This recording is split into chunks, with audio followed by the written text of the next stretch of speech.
ഇന്ന് കുറേ സപ്താഹ ആചാര്യന്മാരുണ്ട്.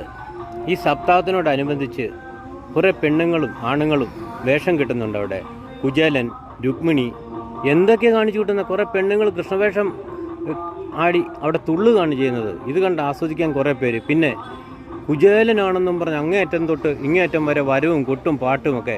ഇതൊക്കെ സപ്താഹവേദികളിൽ എവിടെ നടത്താമെന്ന് ഏത് ആചാര്യന്മാർ ഏത് അധ്യായത്തിൽ പറഞ്ഞിരിക്കുന്നു? അത് വ്യക്തമാക്കിയിട്ട് തന്നെ വേണം സപ്താഹ ആചാര്യന്മാർ ഇത്തരം പരിപാടികൾ നടത്താനായിട്ട്. തന്നെയല്ല, സപ്താഹം നടത്തുന്ന ഒരു വ്യക്തിക്ക് ദക്ഷിണ പറഞ്ഞു മേടിക്കാൻ പറ്റത്തില്ല. പക്ഷേ ഇന്നത്തെ സപ്താഹ ആചാര്യന്മാർ വന്നിട്ട് ദക്ഷിണ പറഞ്ഞു മേടിക്കുകയാണ്. എത്രയോ ലക്ഷങ്ങളാണ് പറഞ്ഞു മേടിക്കുന്നത്. എന്നിട്ട് തന്നെ അതിന് കൂടെ കുറേ കൊട്ട്, പാട്ട്, ആഘോഷങ്ങൾ അത് ഒക്കെ ആയിക്കോട്ടെ.